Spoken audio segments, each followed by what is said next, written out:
Man, that's great. Now, you graduate from college. Yes. You become a pro. Yes. Tell me about that transition. You know, back when you came into the game, the LPGA wasn't as big and business and corporate like it is today.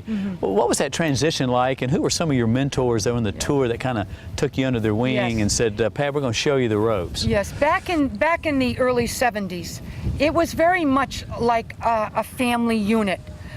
You know, we were all brought together for the common goal of trying to play the best we could in our sport. And we were fortunate to have great sponsors that allowed us to showcase our talents.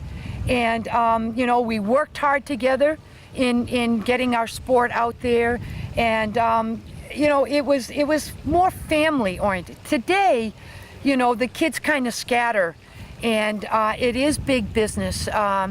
Each young player's their own individual contract, and where we came as a common goal. But the biggest thing that we felt good about in our sport is that each city we played pro-ams, and from those pro-ams money was raised to give to local charities. And to this very day, one of the proudest moments that I have with my game is I am finding ways to give back. And to be here in Montgomery with, you know, the Max for Kids, I'm honored. We're honored. Because I'm here in a very small part, a very small way.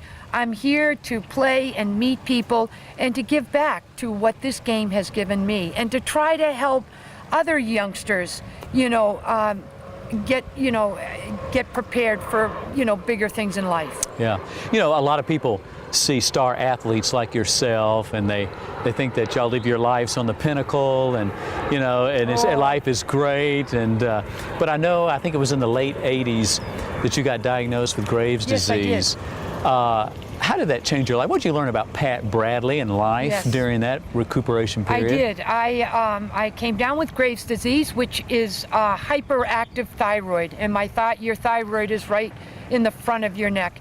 And you know, I didn't know what it was. I thought, you know, I thought I was creating my symptoms by, you know, trying too hard, wanting to play well, and little did I know that I had a physical problem. And the interesting thing is that, you know, at 36, 38, you feel like you're invincible, and that, you know, nothing can penetrate your world. Well, something was wrong, and I wasn't listening to my body. My body was telling me, Pat, you're sick, you're not doing well, your golf game is not well, you know, but I thought I could work it out on my own. Well, once I did go to a doctor, it was easily diagnosed. I take medication. I take a little thyroid pill every day. My thyroid numbers are in check, and I'm back living my dream. But there was a moment where I thought my career was over, because I was struggling. But yet the thing about it is, you know, I could walk as well as the next person beside me. My illness was inside, and yet if you don't see it outside, you can't explain it. So it was an interest. I learned a lot. I learned a lot about myself. I learned a lot about when your body speaks, you must listen. And if things aren't doing well, you've got to get off, and you've got to talk to somebody. You've got to go to your doctor or whatever. And so it worked out. And now with the diagnosis and with the treatment, I got right back in the saddle, and I was off and running again. Wow. Great story. Well, when we look at your career, it seems like there's 2 years that really stand out, 1986, 1991. Yes. When you look back on those 2 seasons of golf for you, were they both different? Were there any similarities? And how did that feel as a professional to have those kind of years? It felt, well, I joined the tour in '74. So my big year was 1986. Well, of course you can imagine as an athlete, I wanted to succeed right away. But from '74 to '86, you know, it was a little bit of a struggle at times. But the thing that I marvel the most is I didn't give up. I wasn't going to get down. I was going to continue to get ready every year and fight to be number one. And of course, in 1986, I won 3 out of the 4 majors. I was leading money winner. I was Bear Trophy winner. So I was rewarded for my hard work. I was rewarded for not giving up. I was rewarded for my perseverance. And of course, you know, to be Player of the Year once is wonderful. But again, in 1991, it came to me again. And I just thought that was like the ultimate gravy. That was the icing on the cake, to be able to take my sport and to be number one.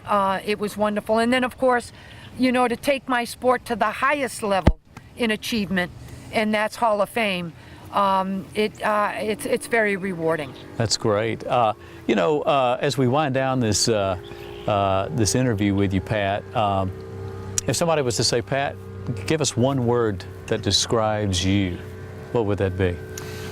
I would say a grinder, because I grinded. You know, it wasn't pretty. It didn't come easy, but I grinded it to the end. And 99% of the time, at the end of the day, I succeeded. Well, that's obvious, since I'm here talking to a Hall of Fame golfer here. Let's have a little fun here. Your car obviously is in the driveway at home in Yes. Massachusetts. What's in the CD player? What were you listening to last? Oh, very good. I like oldies but goodies. So I mean, I kind of like bebop behind the wheel. Yeah. With oldies but goodies. You know, I mean, I love Elvis. My brother Tom is a great impersonator of Elvis, so that's great. But yeah, you know, whenever I was, you know, going to a tournament, I always liked, you know, mellow stuff. I didn't want to get revved up, you know, before I got to that first tee. You know, but a lot of kids now, they practice with their iPods. You know, we didn't do that, you know, back in our day. But whatever it takes to get the job done. Yeah. You know, being a Hall of Fame golfer, you have probably played in a lot of celebrity tournaments in your lifetime. To Pat Bradley, tell me the 3 most famous or important persons you've ever played golf with. Oh, I played with President Gerald Ford, and that was a treat. He was a great man. You didn't get hit by a golf ball, did you? No. I stayed behind him. I didn't get up front. He was wonderful. I played with Dinah Shore. Wow. Dinah Shore was one of the nicest women you could ever meet. She was just a genuine, terrific person. And of course, my mom. My mom has been my best friend and my hero. So she's not a celebrity in many ways, but she's my celebrity. Yeah, yeah. Hey, to close this thing out, if you could have your picture made with anybody in the world today that's alive, who would you have your picture made with? Oh my goodness gracious.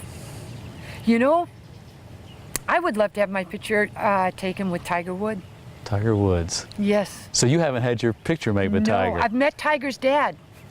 I've met Tiger's dad, but one of these days I'd love to meet Tiger. He is truly an inspiration to everyone.